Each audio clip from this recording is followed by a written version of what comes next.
is allow Marion to tell her story of what took place after that. Okay, Marion. All right. So, Rich completed suicide. We took a few days off school here and there. I think Paul kept going because he was able. Paul's been he's always been Mr. Independent since he was a baby.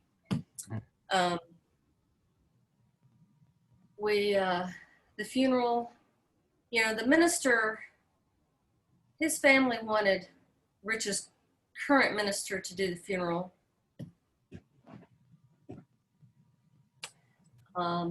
Versus Lee McNeil, who knew Rich his whole adult life, because the current one who was after me. He interviewed the various ones of us to ask about what was going on with Rich, what was his life like. I told him about straight. People don't get it. Straightlings know this. People don't get it. They can't grasp the depth of what this place did to people and their inability to function in life after, or when it gets to that extreme point, if they haven't gotten enough help, or help when maybe it was a pivotal moment or whatever. But so we had both ministers at the funeral. And then several of Rich's close friends through Bluegrass, and one of his great friends from DC area who moved down to Atlanta, who was not a straightling, came and spoke, Chris Sobieski. And so the Baptist minister spoke as best as he knew how to understand what this was about. He called it Black Dog Depression, and had some video he shared with his church about Black Dog Depression. I haven't even looked at that because it's like, you don't get it. That's not what this is. This is worse. This is far deeper than that. I think Rich's sister, Nancy, might have gotten a little bit of it then. His sister Julie can talk a lot, and we talk a lot, and she's asked me a lot, and she gets it. And we were trying to determine whether Rich planned this or not. From what we could tell, he had not planned it.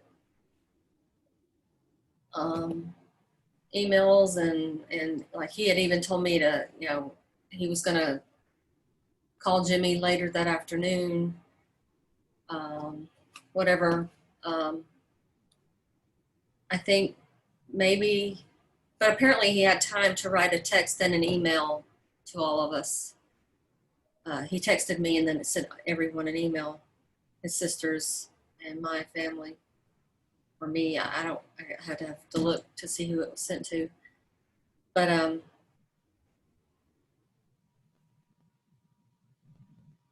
so we don't think it was planned. I think when that lawyer said, "Hey, I need my money before I let the judge sign the paperwork," that just did it. I don't know.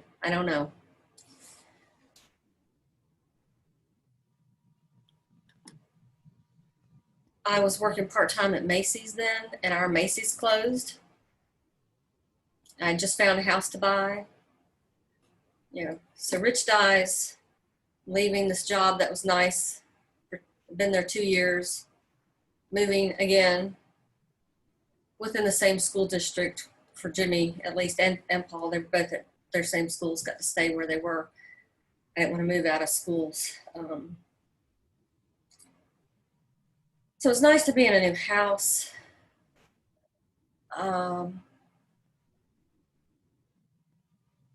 Just to start fresh, start over, however possible.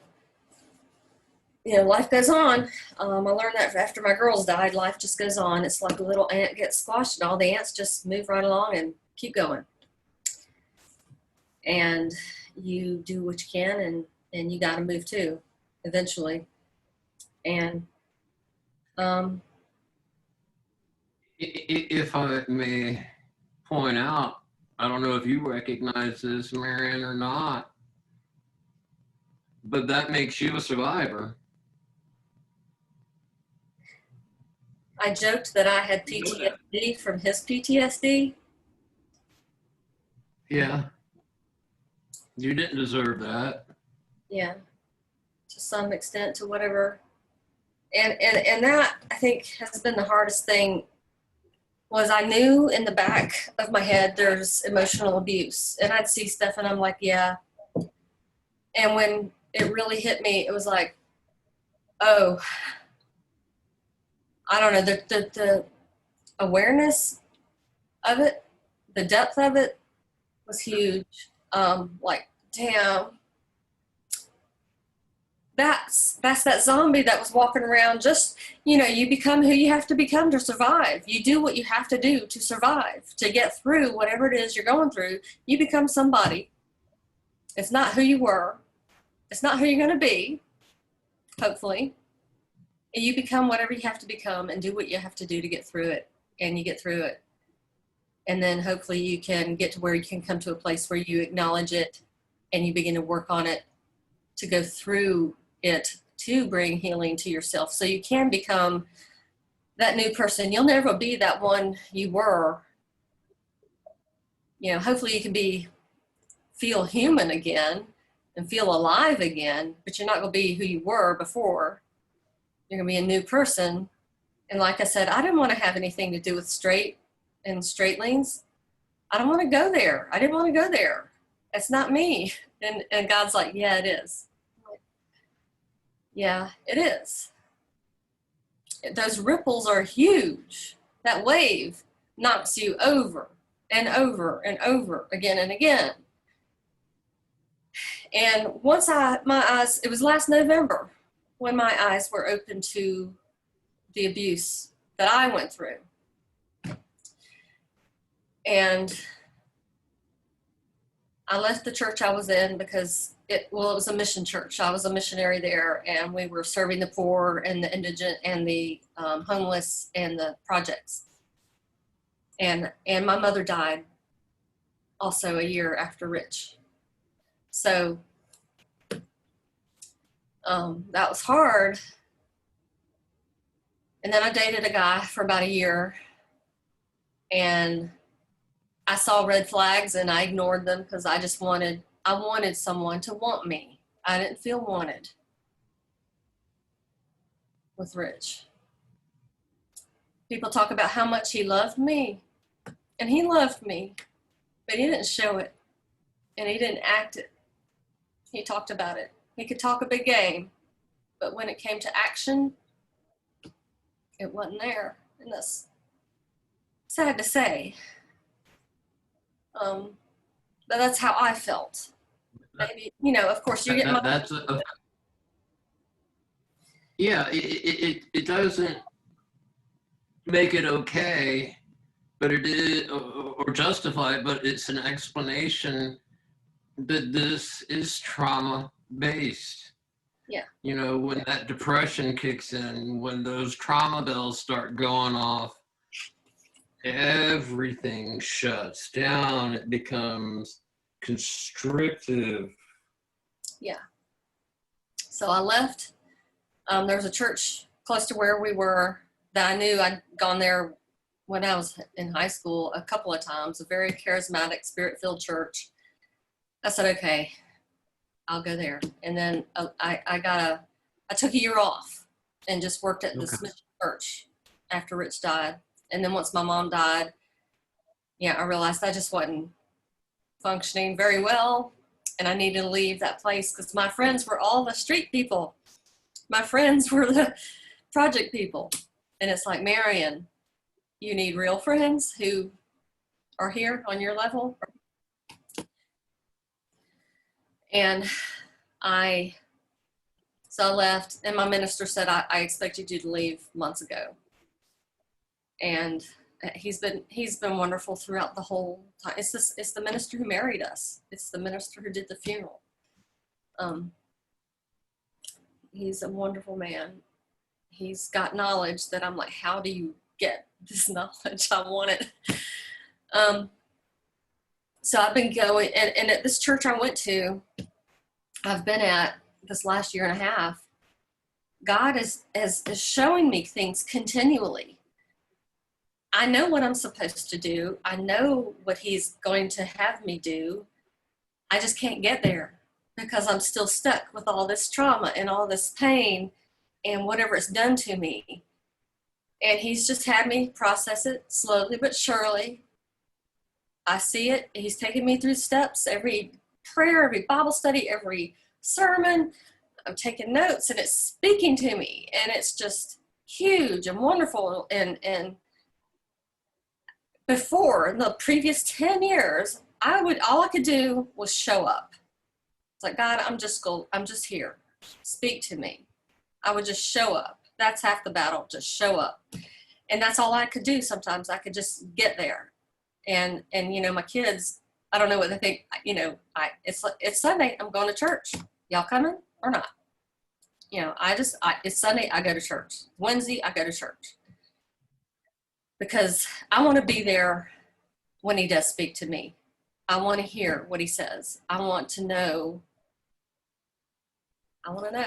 And eventually it seeps in and it comes in here and it speaks to me and I read it and I hear it and I get it. It finally starts penetrating that brokenness inside and says, you are a good person. You are a valid person. You have intellect. You have ability. You have things that people need and want that you can do. You have charisma. You have whatever it may be.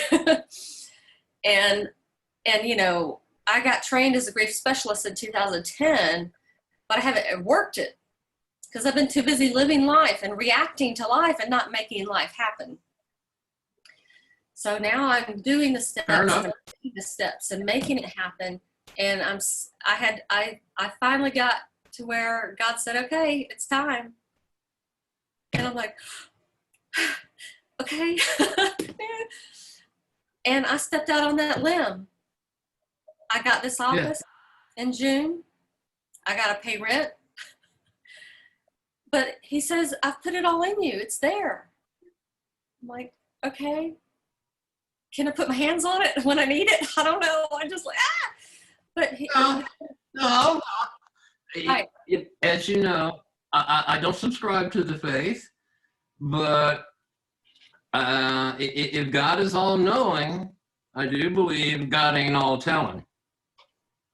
Right. No. Some of it he leaves for us to figure out because that's the work we have to do. You're smart enough to figure it out.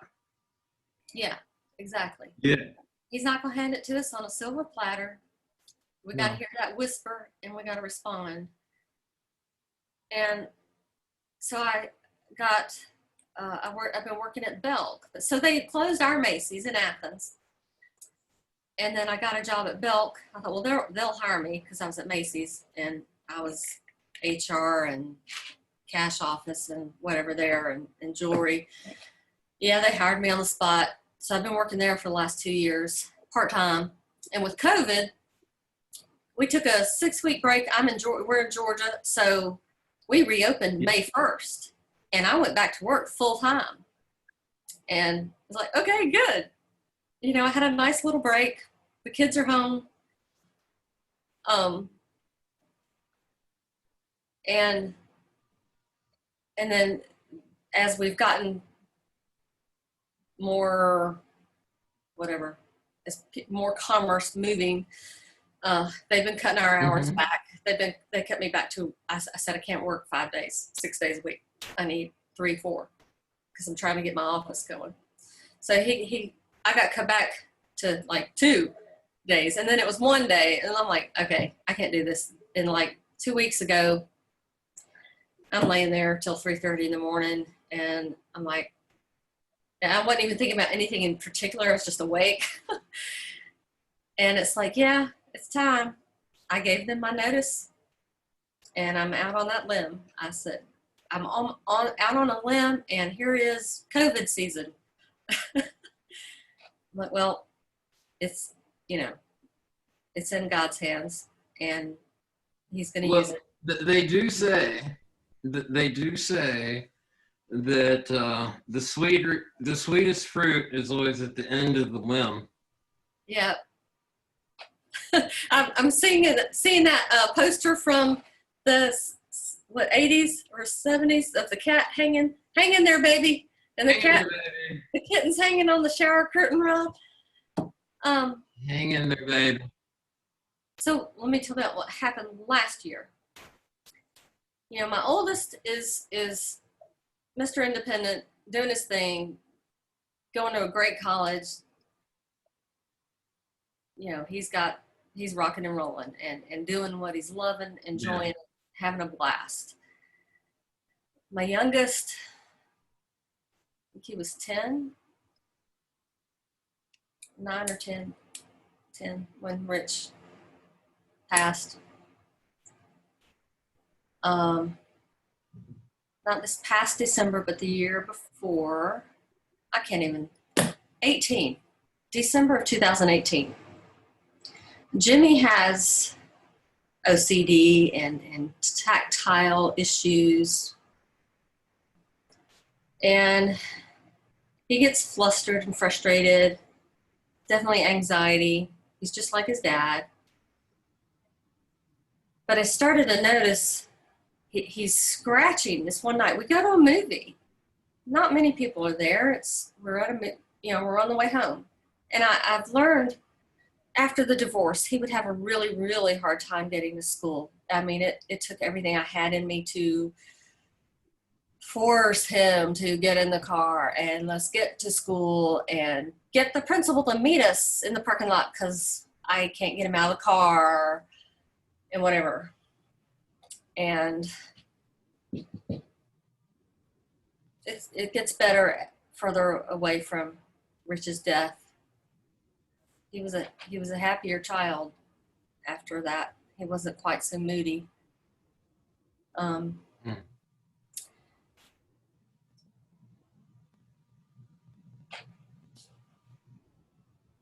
think Daddy yelled at him too. But that December, we went to a movie, and on the way home, I think it's just clothing. I learned, if he has clothing that is whatever way, itchy, bothering, too tight, too loose, whatever it is, it's that affects his start of the day. It's like, okay, let's go buy clothing. Whatever you need to get. Yeah, whatever you need to get that helps you move forward. So we're on the way home from this movie, and he is scratching and itching, just his legs, just all over. And he has had allergic reactions, anaphylactic shock kind of reaction to food. We don't know what it is. So I'm thinking, okay, let's give you some Benadryl. He's like, no, I don't want Benadryl. And I look him over, and he doesn't have any rash. He doesn't have any hives. I'm like, okay. And he wouldn't take it. I'm like, all right, let's just go to bed. It was midnight. And I look up anxiety and hives, or anxiety and itching. It's a thing. I'm like, it's a thing. It's a thing. Okay. He's got anxiety and he's itching. And then comes, it's right at the end of Christmas break, we're got to go back to school, and I can't get him to school. He is crying, and I am crying because my child is genuinely hurting, whether it's a physical or an emotional. He literally gets sick. The somatic, he doesn't understand that. I keep trying to tell him, it's a somatic thing. Your body gets sick because you're going through whatever you're going through. And you literally do get sick, and you literally feel sick. But I still have to send you to school because you don't have a fever. And they've already come after me before for you not being in school. at another little stress level. A little bit. So we go about a week and a half, and I'm just like, I can't do this. I pulled him out to homeschooling. Oh yeah, before I pulled him out to homeschooling, we would go skating on Thursday nights for family night. And we left the skating rink. I bought us, I think I got him a pair of rollerblades so he didn't have to rent. And whatever, they were too tight or too loose, or some tactile thing was wrong with them. And on the way home, this was the first thing that happened. We leave the skating rink. The skating rinks, you get hot and sweaty, you're skating, you're breathing. You come outside and the temperature had dropped like 10 degrees that night, and it was cold. So you get that shock, and he can't breathe. You can't. He can't breathe. Okay. And his father had asthma as a child, so I knew to watch for asthma with mine. I figured he'd be the one since he's the redhead. I'm like, okay, cough for me. Give me some deep coughs. And he did, because I wanted to make sure, see if I could hear it and what's going on. So I just drive straight to the Kroger to go get Benadryl. I said, take it. I'm on the phone with 911. I'm like, do you want me to call? Do you want the ambulance to come here, or do you want me to take you to the hospital? He said, let's go to the hospital. I said, okay. You don't want to wait. He's scared because he can't breathe. And right. So I drive. I call the nurse back, say, I'm just going to take him. I had called her like an hour earlier or whatever. We were waiting on her to call back. And I just said, we're just going to go. She said, yeah, that sounds great. Good idea. And we get there. It's a full room. By this time, the Benadryl kicks in and he falls asleep, and he's finally able to take a deep breath. And sure enough, they said pretty much it's exercise-induced asthma. So this is brand new. He's 12, 11, 12. And I think that's probably when Rich had it. His preteen, tweens, and he outgrew it. So I'm hoping Jimmy will outgrow it. I think he has so far. He hasn't used it in a while. But then, like the very next week, he starts just hitting the car. He broke the thing with the windows, and just right. And I'm like, what's going on? Talk to me. I can't help you if you don't tell me what's happening. And right. I don't know. We get home and he's okay. We get to bed. Then the next week, I have to work. My friend comes and they say, hey, can we take him to a birthday party? We're doing this. I'm like, yeah, that'd be great. So he went. My friend calls me, says, Marion, something's wrong. And I said, well, just take him home. He'll be okay. He'll come out of it on the way home. And he says, Marion, he can't walk. He can't talk. I'm like, okay, I'll meet you at the emergency room or call 911, whatever it was. So I leave work. I go home. I went home. They were home at my house. And there's a paramedic and the fireman and 2 police officers, because the police guy, one lived across the street and one was down the street. And the 2 paramedics are there. And Jimmy, it was like he's drunk. And he's like, look, Bird.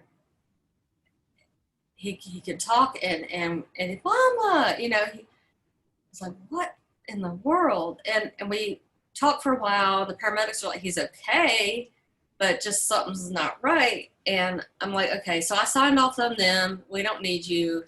We get him in the house. We had to walk him in the house because he couldn't walk. I'm thinking, well, with skating, sometimes he's been growing fast and his bones are growing faster than his muscles and ligaments. So his feet cramp up or get really tired and he can't walk. And we've had to use crutches here and there. This was a couple of years ago. And so we sit him on the couch and he's just out of it and talking. So we kind of like 20 minutes goes by and it's still, so we go to the emergency room. And by the time the doctor gets there, he's lucid again. And they said, okay. I thought, well, maybe, he told me about the birthday party. This one kid kind of like got in his face and wanted to play with him or talk to him. And that kind of rattled him. So we said, maybe he was anxious and now it just overflooded his system or something. I don't know. Yeah. Okay. I was wondering, and if this is personal, I'm sorry, but I mean, I know you take good care of the boys.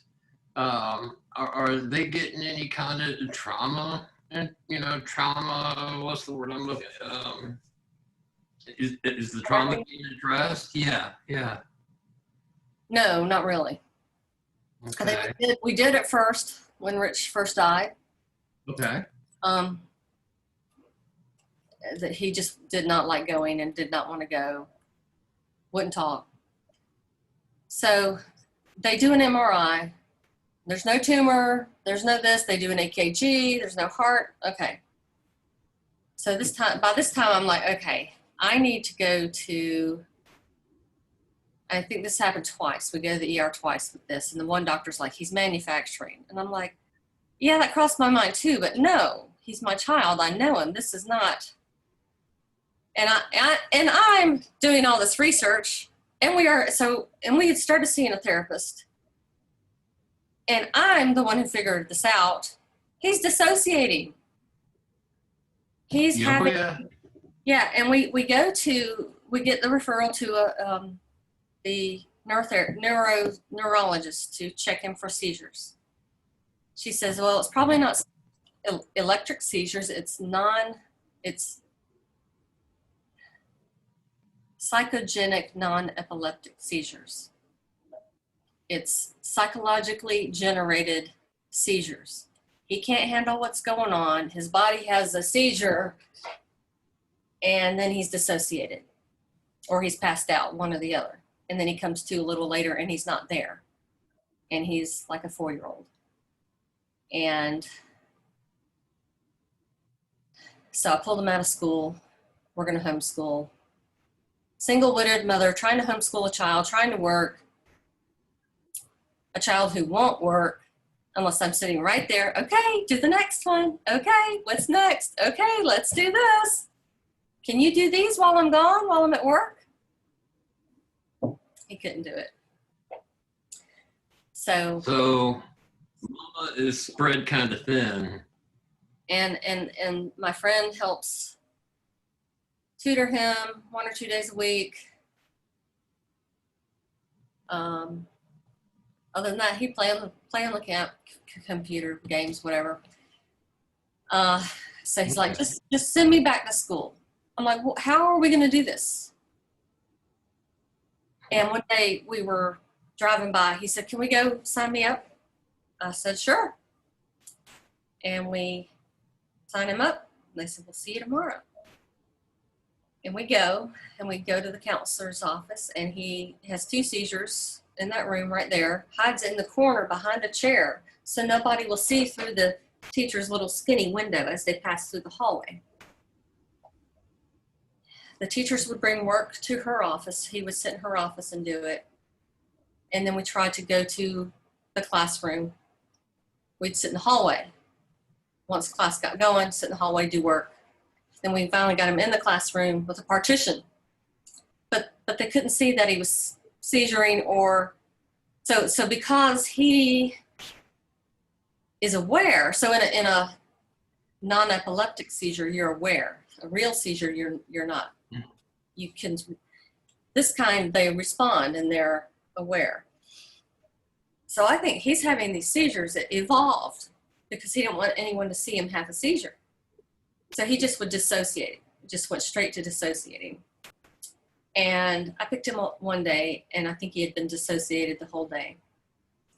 And I tell her, I think I'll take him to the ER. She said, yeah, that's a good idea. Really? So we've been doing this therapy. I told the therapist, this is what's happening. You know, they're assessing him for OCD, ADHD.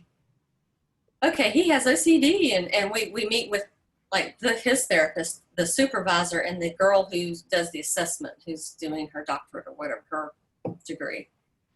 And we meet with all of them, 3 of them, and he and I, and they're telling us about the assessment and their results. And he's sitting here just, and I can't touch him or look at him when he has them, because that's like, don't look at me. And he's gone. And they finished, and they don't even address it. They just keep talking with what their assessment is. And I'm like crying, sort of, trying to listen to them.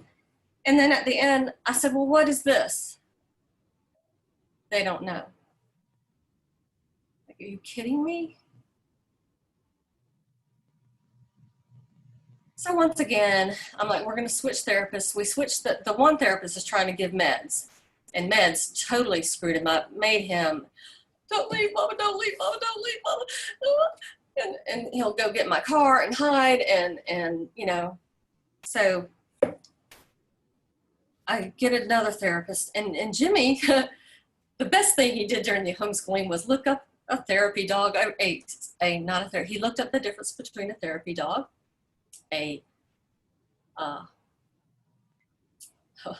Emotional support dog. Emotional support dog, and a service dog.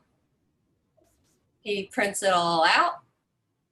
I'm like, that's great, Jimmy. That's some real homeschooling right there. That's research. You've learned something.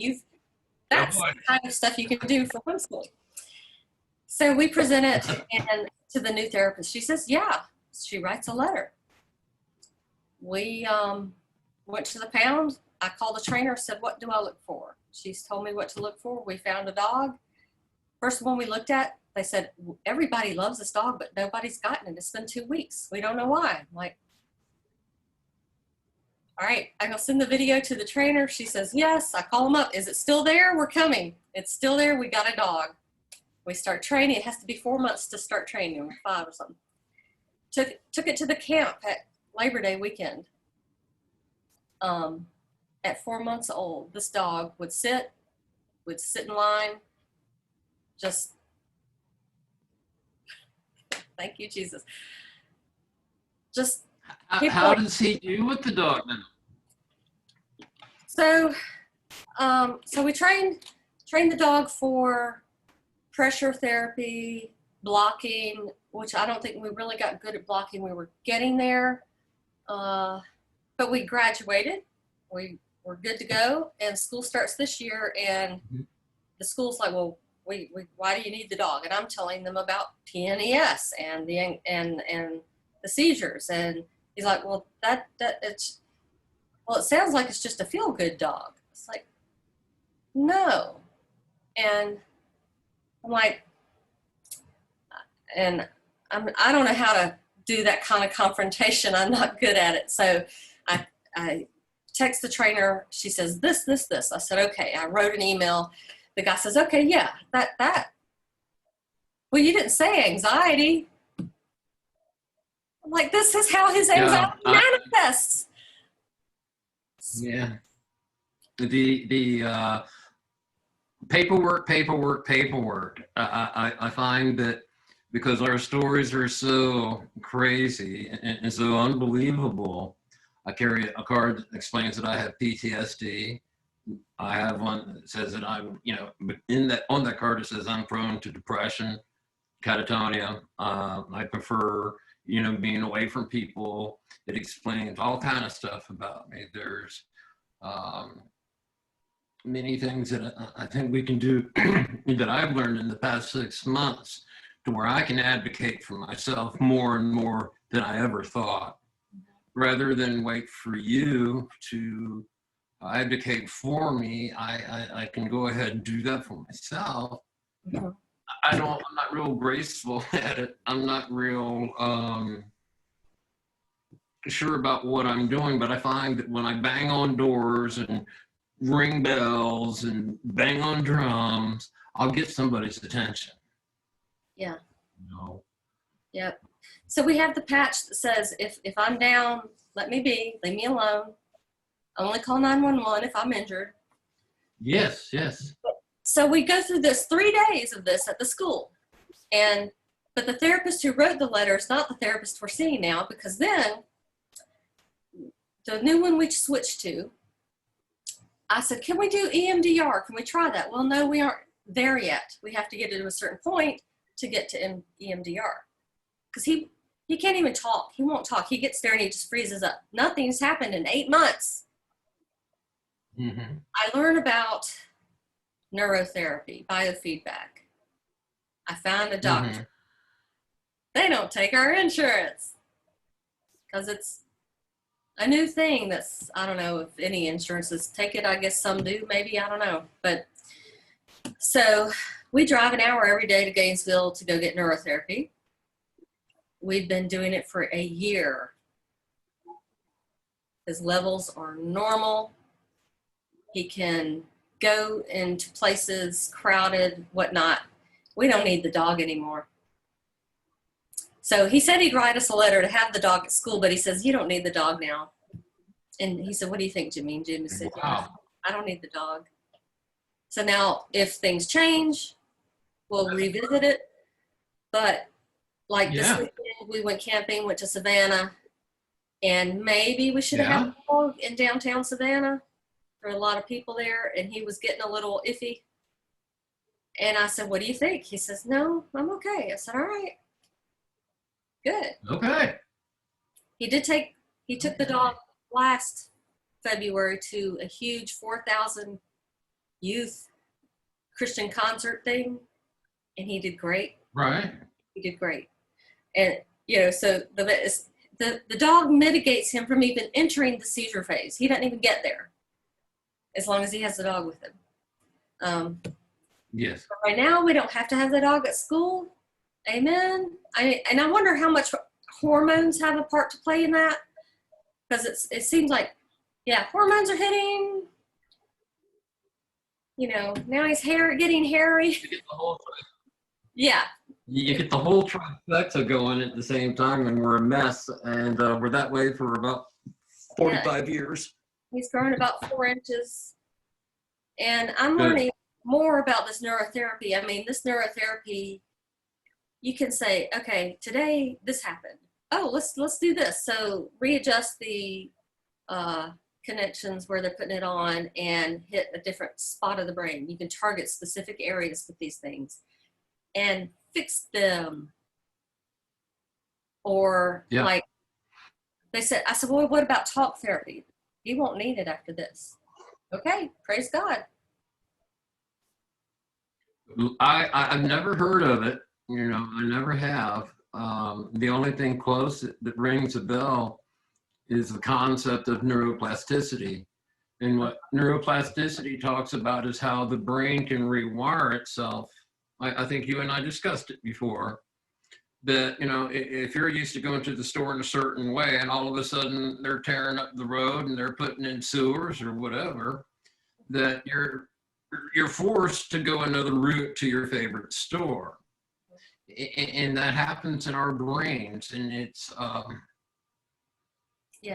it's a lot more. It's proven to be. I mean, I've got guitars. I don't know how to play guitars, but I've been working at it for 6 years, and the effort has been to where, in my mind, I'm trying to do something different. Okay, and it's real impressive. Yeah.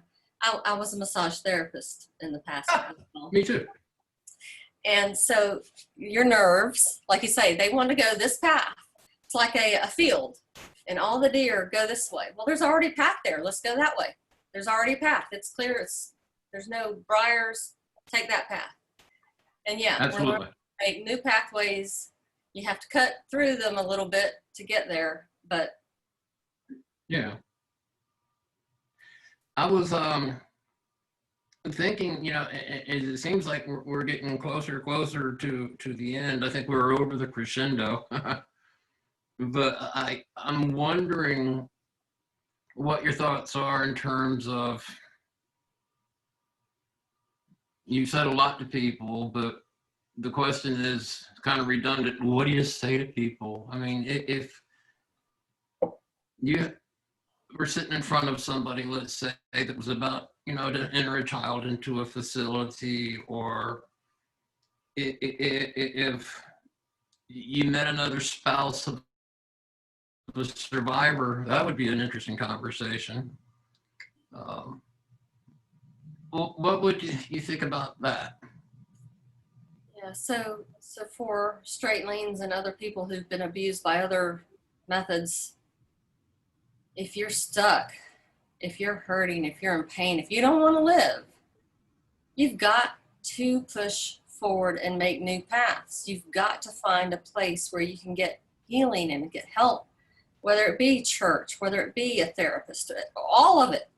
Everything you can go for it. Use it. Just show up. Eventually, some of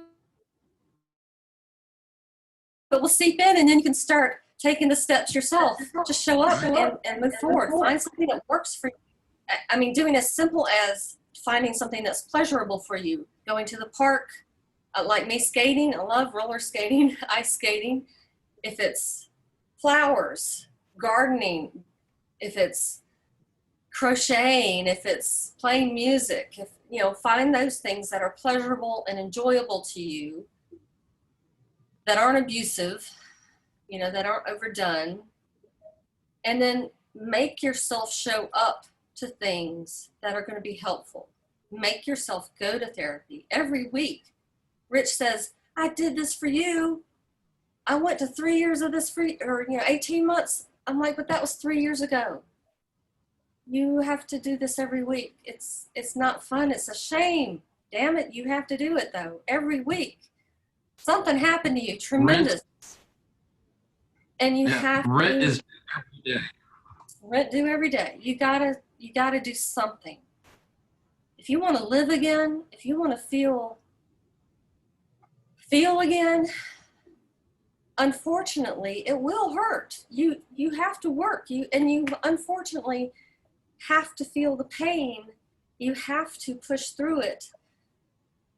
But growing hurts. Men who work out, the muscles, you go through stages, and when you break through, the muscles literally break down and tear and rebuild again. You gotta, here's how I put it with grief recovery, is like a burn victim. You have to scrub that dead, nasty, burnt, charred skin off. You put larvae on it to eat the dead stuff. You scrub it down till it's raw. You have to get to that raw stuff, and then it can heal. And it's painful, and it's not fun. But if you want to live again and be free, and if using your story and telling your story helps, that's a step. If you don't want to go there, then find those other things. You got to tell your story just to get it out and just breathe.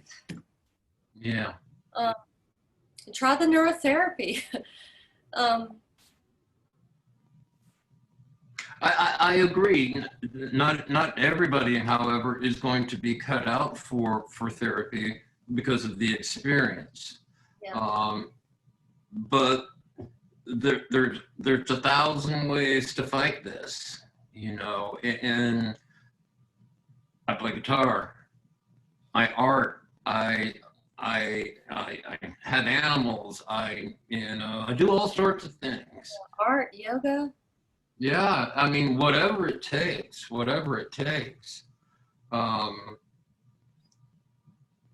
I just, I really feel strongly that you should be commended for your bravery this afternoon. Like you said, you were looking at that necrotic skin and peeling it back, and examining it and allowing the fresh stuff to come out. And it will, I promise you. Yeah, you have to allow it. Just let it ooze. And Let it ooze. you don't have to do it all at once. Do a little bit at a time. Peel off layers.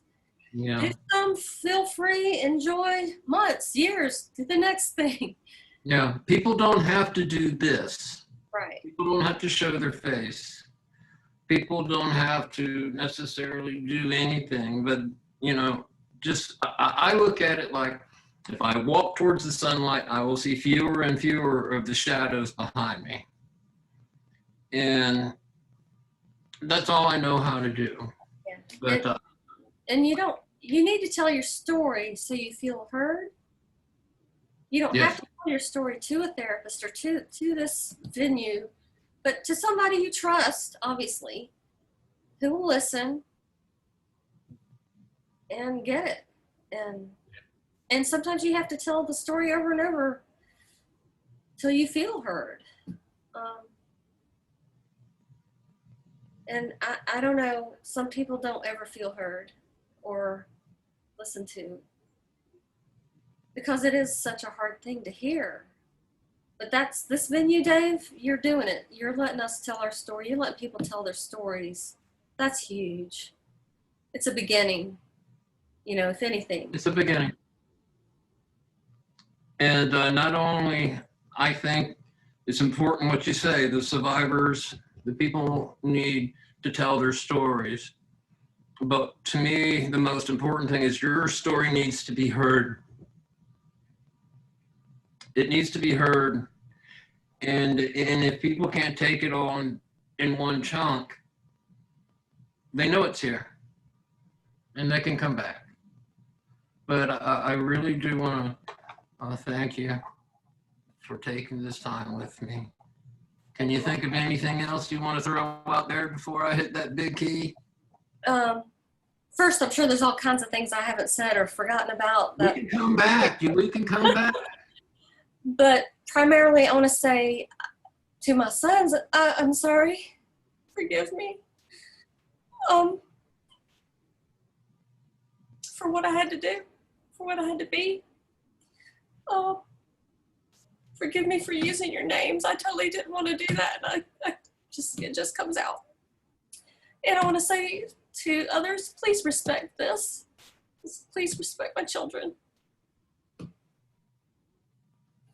You did good. And give you a little, high five here. Give yourself a high five. Thank you. And I'll be talking to you soon, okay? I'm going to go ahead and hit this recording.